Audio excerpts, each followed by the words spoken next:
Nina bendlula methedla kwezindi ihlahla nazi indaba ze1KZNTV nifundele uphilano kaCebekhulu okwamzimba umntwana uyakhuleka nazi indaba ehamba phambili namuhla.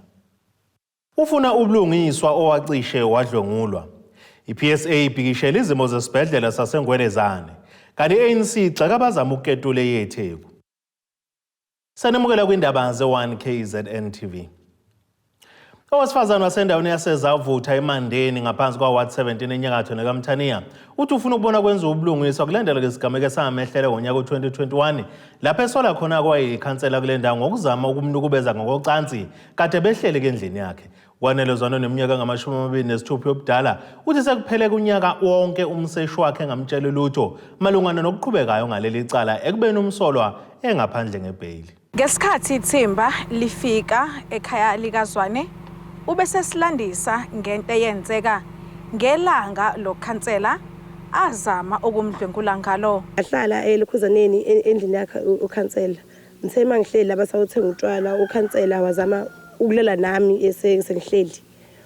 Wazama ukulela nami ukhansela baze babuye nabo laba bawuthenga utshwala. Mabethe bemkhuza nabo bethi nayi bo ukhansela yekela ingane ukhansela washo hayi wayengafuna ukutetela ngaso sikhathi leso. Bezama ukumtshena engakhuzeki. Emva kalapho waze wangikhipha ekseni nami ngangikhala ngizama nami uyisiza waze wangikhipha ekseni ukhansela. Thema ekseni njalo ngihamba nami ngaye emaphoyiseni ngihamba ngawuvula icase yokuthi na ukhansela beyadezama ukungirape. Thema ekseni njalo ke icase yalandeleka futhi nakhona ithatha kancane ngoba uze waphela u2022 lokhu kuthethwa leli cala leli. Uthi akufunayo ukuthi kwenzeke ubulungiswa ngoba uzibone evaleleya ngaphandle ukona konke okwenzakalayo nangezinsuku lo khansela avala ngaze enkantolo. Amhla lokhu ilokhuzana umseshi wami akabuye ngitshene ukuthi na kwenzakalani. Namhla lokho akangitsheni ukuthi qhubelani kodwa uyakwazi ukungifonela engazise ezinye izinto. Lokhu ukuthi qhubelani kwecala haya akangitsheni. Isifiso sami sokuthi senzekale ukuthi na ngiyafisa khona ukuthi ikhansela ukuthi liboshwe ukuthi nalo lijeze nalo into ayenza kumina ebhlungu kangaka. Ngifisa nami ukuthi liboshwe ngoba phela abantu abaningi bana lokho ukuthi navele ngoba nakube ngamakhansela wathi bayibona ngoba nakho ukuthi nabazophumelela ngayo yonke into. Manje nje isifiso sami sokuthi nje egwetshwe eboshwe. Okhulumela iANC kwisifunda iGeneral Gizenga Mpanza uthi bake baluzwa udaba likakhansela ekuqaleni konyaka odlule kodwa sikho isinqumo abasithatha ngalo. Engakusho ukuthi yebo lukhona udaba olunjalo ngoba nakweminye yama meetings ethu I think it was earlier 2022 ikhona incwadi yake yafika iyaba kwilokhuzana kwi-agenda that was talking to us about leyo case leyo kodwa ke sasesiyekela kwabomthetho ukuthi sicela ukuthi udilwe nayo ngokweyinkantolo then ke thina sesizozwa imali lahle icala ukuthi kwenzakala but besingakatholi lutho. That is why ke nawe sengizwa ukuthi kanti vele ingoba lise ongoing icala. Amaphoyisa esifundazwe aqinisekisile ukuthi likhona icala elavulwa ngoDisemba wango-2021 lokuzama ukudlwengula bathi uphenyo luyaqhubeka kodwa umsolwa ungaphandle ngebhayili. Kodwa Hosibisi ngibika ngisemandeni. Amalungu enyunyana ezisebenzi zikahulumeni Public Service Association abhikishe ngaphandle kwesibhedlela saseNgwelezane enyakatho KwaZulu-Natal ekhala ngokwentuleka kweinsiza kusebenza kanjalo nongabe sesimene kalesi sibhedlela. Ukhulumela lenyunyana uNkosinathi Thwala uthi ufuna umnyango wezempilo KwaZulu-Natal uhambele kulesi sibhedlela ukuzohlola kabanzi izimo izisebenzi ezisebenzela ngaphansi kwazo. Uthwala uthi kuze ke kwaphoqeleka ukuthi ke kuvalwe kendawo yabagula kakhulu ngenxa ngokungabikho kweqandisi moya kusona lesi sibhedlela. Sizwakala sisibi isimo esibhedlela sikahulumeni esisempangeni iNgwelezane Hospital ngemuva kokuba inyonyana emele izisebenzi zalesi sibhedlela iPSA ibhikishe ngaphandle kwalesi sibhedlela ikhala ngokungabibikho kweziqandisi okuphazamisa ukusebenza kwalesi sibhedlela. Okhulumela ke lenyonyana uNkosinathi Thwala uthi sekuze kwavalwa ukusebenza kwendawo yabagula kakhulu phecelezi iICU ngenxa yokushoda kweziqandisi. njengoba ubona nje ama-aircon wasebenzi la ngaphakathi i-ICU kuze kwafikele isimeni sokuthi ivalwe ngenxa yokuthi abasebenzi abakwazi ukusebenza ngaphansi kwalezi zimo ezishisayo. You remember ke ukuthi njengamanje sisesimene ukuthi eSouth Africa uMinister uThula Sinqesi uvakashe kwamanye kwamaplazi lapho khona sekushona abasebenzi abawu-8 lapho bebulawa khona ukushisa. Manje ke asikwazi ukulinda isimo esifana naleso ukuthi size senzeke nakule institution ukuthi kube khona iguli not only abasebenzi iguli ezizofa zibulawa ukuthi kuyashisa akunayo air conditioning. Kanti ke phezulu kwalokho uthwala uveza ukuthi izisebenzi kanye neziguli zisengcupheni yokuhaqwa i-COVID-19 ngenxa yokushisa okungaphakathi kulesi sibhedlela. Le institution amabhilidi wakhona awekho esimeni in terms of occupational health and safety. Bese ukuthi kule sibhedlela asinayo i-ventilation eyanele ukuthi iguli kanye nabasebenzi kube indawo yokuthi singakwazi ukuba accommodate. You'll remember this is the institution kahulumeni yaka health. Siphuma esimeni futhi asikakaphumi kunakuleso simo se-COVID-19 lapho okuthiwa khona i-COVID-19 iyinika amandla ey'meni ey'shisayo. Njengamanje size la uzokhuluma nomqashi o-arrogant nongafuni ukukhuluma nathi njengabasebenzi. Uthwala ube esephonsela umnyango wezempilo inselelo ngokuthi ke mawuhambele lesi sibhedlela uzozibonela ubunzima obuthwelwe izisebenzi. Siyafisa ukuthi kuyena njengongqongqoshe kanye no-HOD womnyango wezempilo KwaZulu-Natal ukuthi ake baphume kuma air conditioner abahleli kuwona baphume beze la on the ground njoba sila nje eNgwelezane Hospital njoba ungibona ngijulukile nginje ngumsebenzi isimo sokuthi kuyashisa. So sifisa ukudlulisa umlayezo kubona ukuthi abeke baphume kuma air conditioner nakuma offices abahleli kubona ke bezo experience isimo experiencewa ngabasebenzi abangaphansi komnyango wabo. Siphinde sicele futhi nomnyango wo Department of Labor ukuthi ngoba kuumsebenzi wabo to inspect the buildings ekusebenza kuona abasebenzi bakahulumeni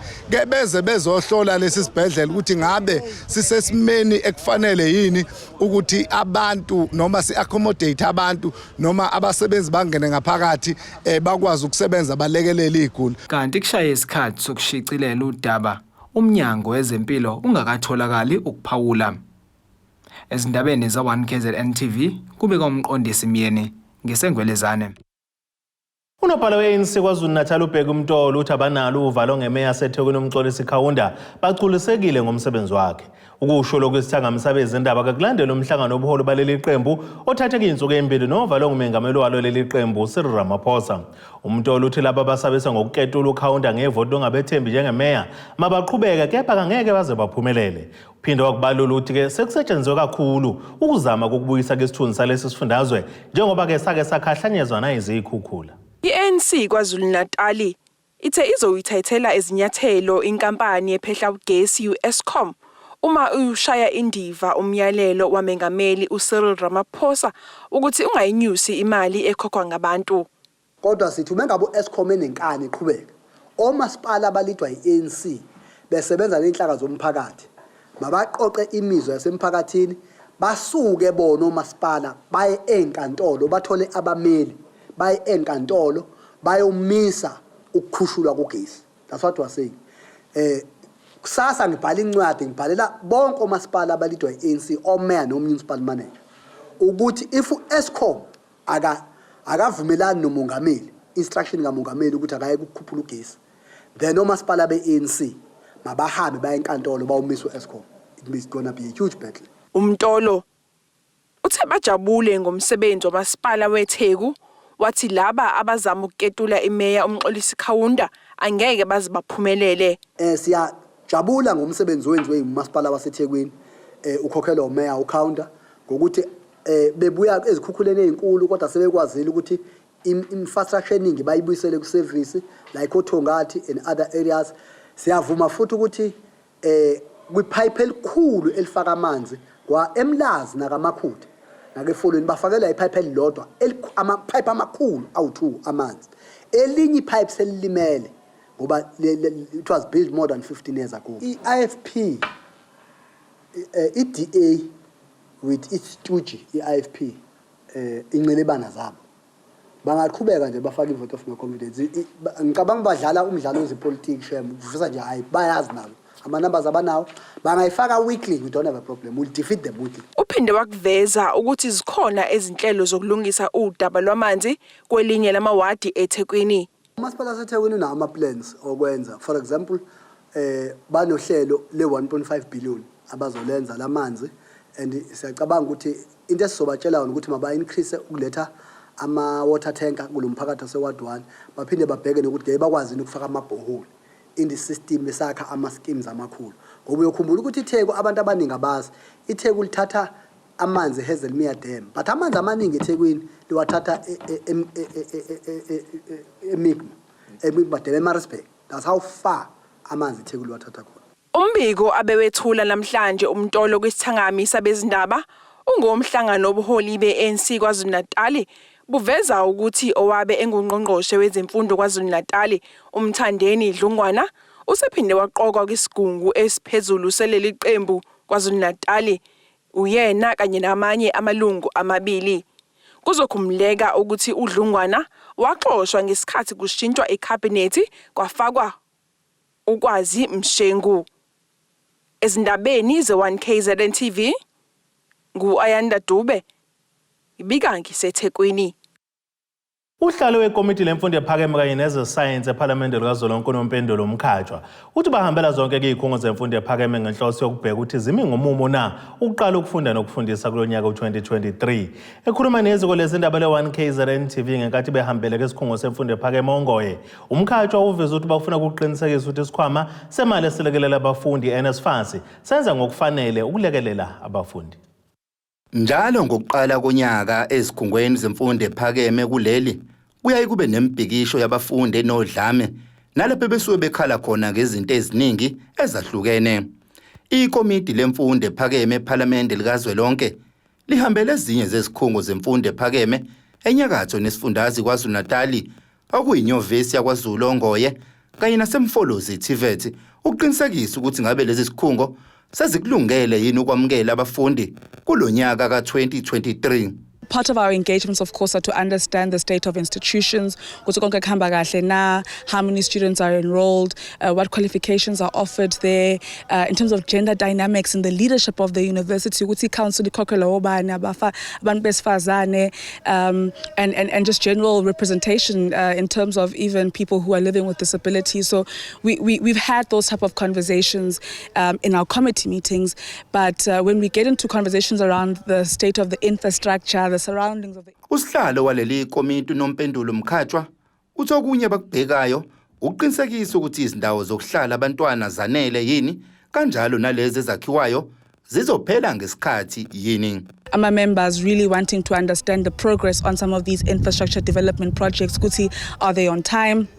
Do they meet the needs of the student population or even the academics in terms of AMA labs?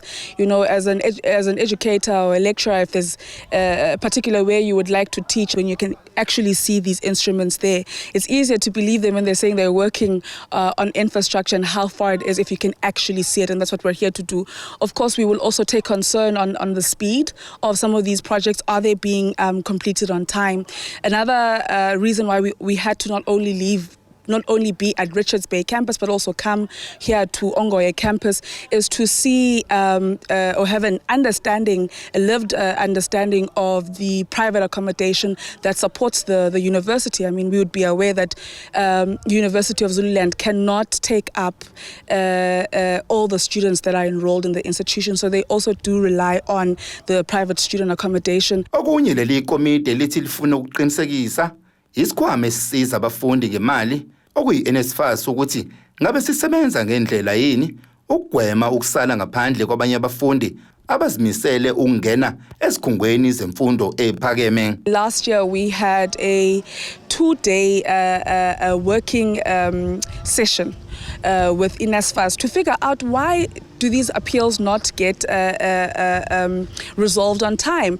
Why is it that a student can say, I applied, and then all of a sudden the application cannot be found? And so we spent a lot of time at NSFAS as the portfolio committee to try and understand what the issues are and to give recommendations to NSFAS. So we're really hoping that some of the challenges that could have occurred in the previous year will not happen this year. Kulindele ukuthi izikhungo eziningi ziqala ukubhalisa abafundi abazoba yingxenye yokufunda kulonyaka ka2023. Ezindabeni ze1KZNTV kubika ukuthi abantu maphumulo edlangezwa. Ake sithi shelele idolo mbukelo sophinde sibuye nezinye zeindaba zethu.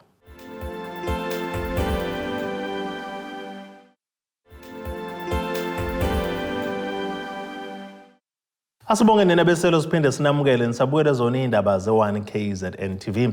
Nazi indaba esithi izo ezihamba phambili namuhla. Ufuna ubulungiswa owacishe wadlwengulwa. iPSA ibhikishele izimo zesibhedlela saseNgwelezane. Kanti ANC igxeka abazama ukuketula eTheku. Umphakathi wakwaDwane eThekwini KwaZulu-Natal usuphoqelekile ukuba kuzenzele imizamo yawo yokuthola amanzi kulandela ungabikho kwawo kwesikhathi eside. Laba bathi bayabazi ubungozi obukhona kule ndawo njengoba kuyipipe elinqamula kehlathini. Bathi kabasazi ukuthi ke kumele benze njani ngoba sebeke babhikisha ngaphambilini kepha kukho abasizakala ngakho noma nje bathole impendulo. Amalungu omphakathi kwaWadwane ngaphansi kwamasipala weTheku atsabhekene nobunzima ngenkinga yokungabi namanzi kusukela esikhathini sakudala.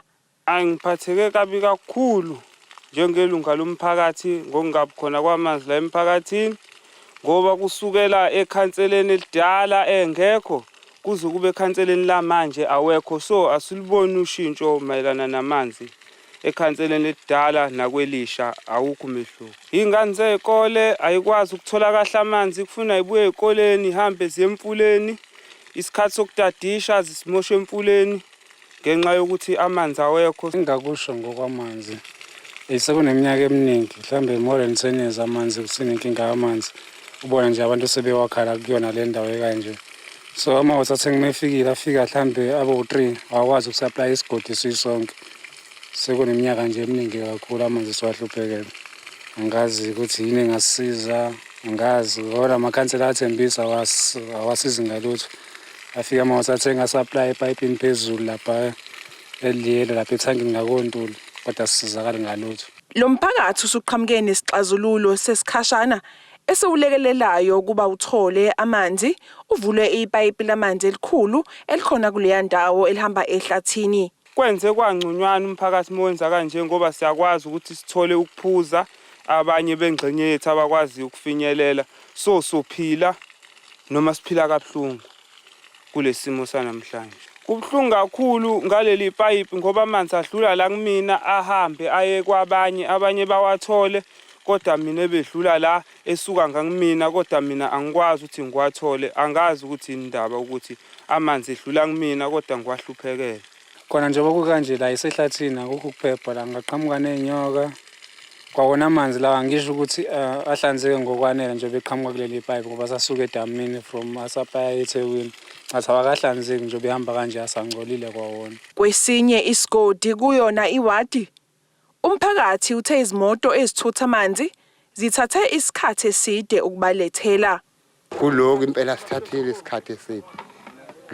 Kuloko nje nani kulonyaka nje asithathe isikhathi futhi besithi yena ezongena njengoba besifake lo George itop netop laba bomphakathi. Sime George aweza amavaterinary sesiyathuka namhlanje nesithole ukuthi kuthiwa asiwakhele emgwaqweni futhi ungathi iceliwe bengaqondile ingempela ukuza.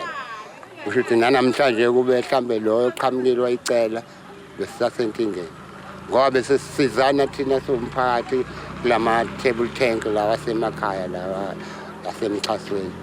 Umakhelwane mewacela besimnika yena mengasena. Kanti umasipala weTheku uthe usazoliphenya lolu daba. Ezindabeni ze1KZNTV ku Ayanda Dube ngibika ngikwaXimba.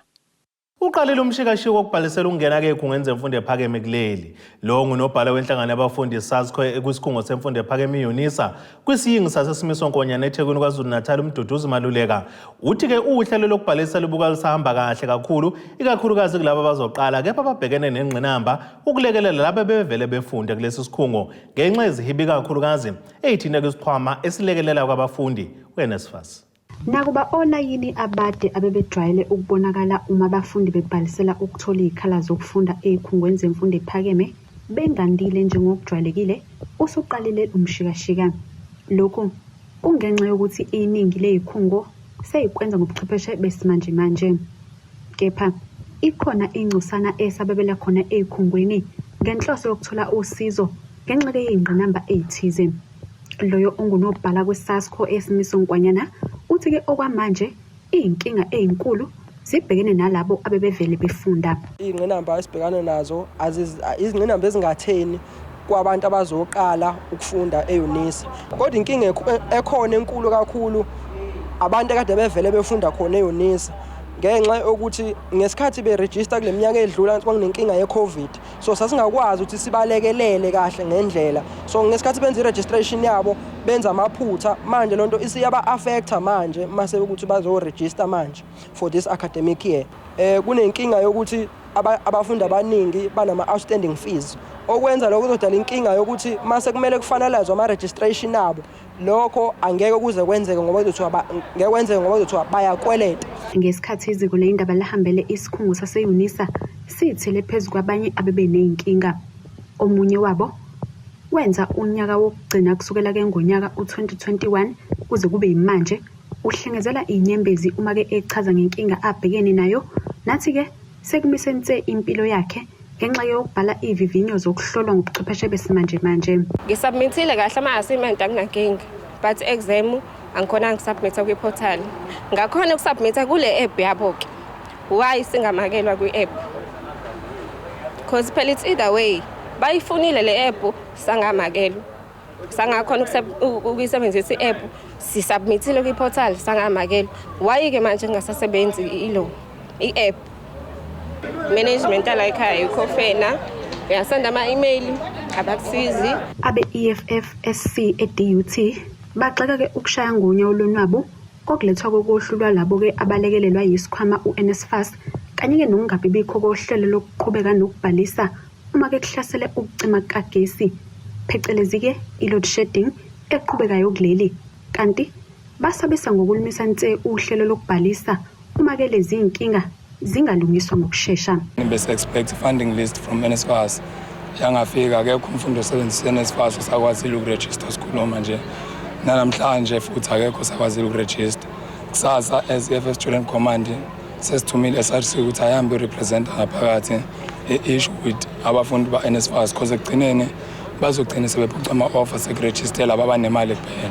I-priority njengamanje ithi abafundi abanemali laba no-NSFAS ba-excludeka. So into esiyenzile ukuthi sitshele SRC ukuthi ahambe batshele ukuthi wonke umfundi oqualifyayo for u-NSFAS o-applyelile futhi NSFAS abam-unblock bekwazi umregister. Uma bengakwazi ukwenza leyo nto kuzophoqela ukuthi ngo-12 kusasa simise i-registration until ikufike funding list. Lindeleke ukuba ke kuqale maduze ukwamukelwa kwabafundi emaklasini. ENGWELEZANE.1KZNTV kube kuntombi khona Mvubu ngiseThekwini. Ukhala ngokushaywa indiva umndeni wakaHadebe kuwa10 kwanzimakwe ogwini oseningizimu nesifundazwe KwaZulu-Natal ulandela ukusho komuzi wabo basala Dengwane. Umeshe Hadebe kulo muzi uthi umuzi wakhe washa ngumphezulu washa wangqonqa nakho konke kwakuphakathi ngozibandlela ngomhla zili-16 ngonyaka oyedlule. Uthi kanti kuze kube yimanje abalitholi kusizo. Ekhuluma neziko le indaba uBhungane uthi sinzima kakhulu isimo abaphila ngaphansi kwaso njengoba bewumndeni omkhulu. Umndeni wakaHadebe endaweni yakwanzimakwe eningizimu nelikaMthaniya uthi udonsa kanzima njengoba bashelwa yindlu nakho konke kwakuphakathi. UMishek Hadebe uthi basinda ngokulambisa kulesi sigameko yena nomndeni wakhe. Ube eselandisa iziko lezindaba ngokwenzeka ngelanga okwasha ngalo umuzi. Kwangena umbani uma ngena umbani kwasekushayika indlu yonke kwaba isecond nje kwavele kwangena igaqa nje elibovu langena lehla la oshona ezantsi ema-toilet. Ikhanseleni ngalifonela ikhansela.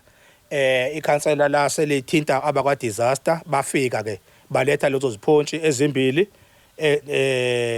no blanket ababili no 2.5 we rice into anyanda ezincanyana. Labuye laphinda futhi lafika ikhansela lihamba noka disaster labhalisa lasho lo ka disaster ukuthi hayi umonakalo mkhulu kakhulu.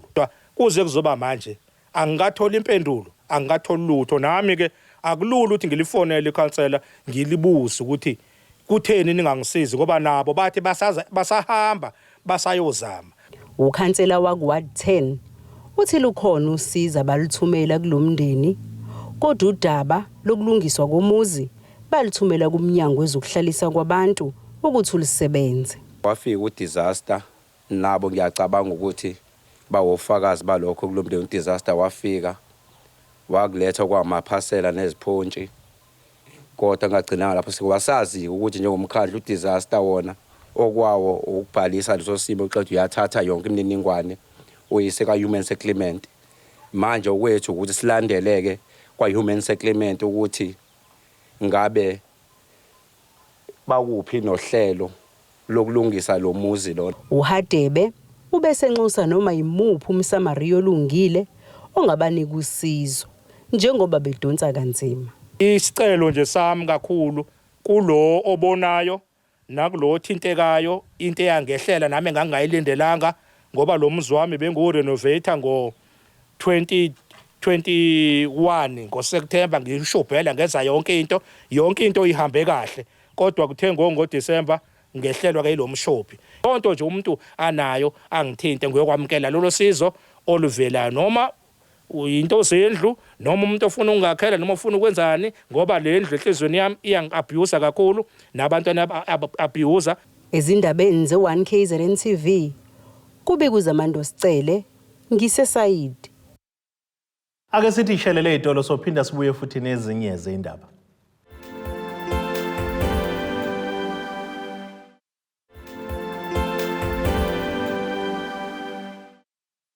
Asibonge nina beseloni sabukela zona indaba ze1KZNTV nazi indaba esithi yizo ongehamba phambili namuhla. Ufuna ubulungiswa owacishe wadlwengulwa. iPSA ibhikishele izimo zesibhedlela saseNgwelezane kanti ANC igxeka abazama ukuketula eyeTheku. Ake sibheke engosini yezomnotho.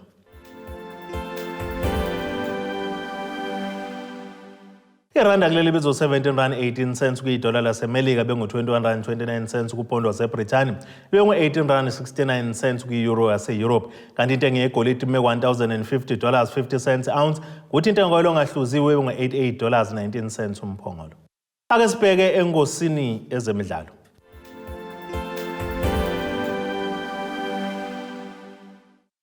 Umphathi weqembu leChippa United uChippa Mpengesi usephumela obala wakuveza ukuthi akanalo uvalo ngethimba lakhe labaqeqeshi yize selidlaleke imidlalo kemhlanu yonke kalanga anqoba ngisho nowodwa kule midlalo emhlanu edlalwa ke leli qembu lehlulwe kwemibili ladlala ngokulingana kwemithathu kanti kumanje Chili Boys isendaweni esishagalolunye kiloko DStv Premiership izodlala ke neMaritzburg United ngesonto enkundleni yaseNelson Mandela Bay eGqeberha. Leli qembu lisanda nakubuyisa kuKurt Lynches owayexoshwe kulona leli qembu ngaphambi kokuqala kwalesi sizini nakuba ayilihlengile leli qembu kwizembe. Ake sibheke naso isimo sezulu esingalindeleka.